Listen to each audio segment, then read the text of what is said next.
A South Korean soldier used a knife to slice off the corner of his ID photo. Then, while the staff member stepped away to get a stamp, he quickly pulled a transit pass from a drawer and carefully stuck his photo exactly where the face should go. But the pass wasn't valid without an official stamp. He tried to press the seal from a document onto the paper, but no matter how hard he rubbed, it left no mark. Next, he climbed through a window into the commander's office. Using a pen tip, he picked open the safe and took out the official stamp, pressing it hard onto the pass. Just as he stepped back outside, he suddenly froze. Two guards had already spotted him the moment he left the building, but he stayed calm and walked straight toward them. 불시점검 나왔어.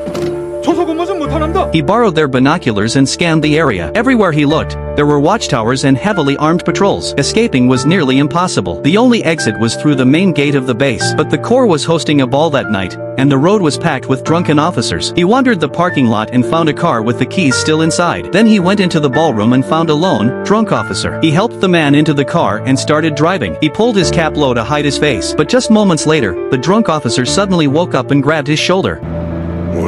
The soldier quickly pulled out a water bottle, opened the cap with his teeth, and handed it over. At the gate, the guard saw the Corps commander in the passenger seat and quickly saluted, letting the car pass. But before he got far, a convoy of patrol vehicles appeared ahead. To make things worse, he noticed the gas tank was almost empty. He had no choice but to pull over. The patrol noticed and began backing up toward him. Staying calm, he stepped out and walked toward them. He asked if they could spare some gas. 통행증 있어? He handed it over, but the officer remained suspicious. Why would an ordinary soldier be driving a high-ranking officer's car? Something didn't add up. The officer picked up his radio to call the Corps headquarters. Acting fast, the soldier said, "I'm with the security unit. I've been ordered to escort a classified traitor." The officer's expression changed immediately. Only a few top officials knew about the traitor. The fact that this soldier could describe the mission in detail meant he had to be legit. Not only did they fill his gas tank, but the officer personally escorted him to the next base. In reality, the classified traitor was his comrade, a fellow soldier who had helped plan their escape but had been caught. Now, the soldier had not only rescued his friend but also managed to drive both of them across the border into North Korea.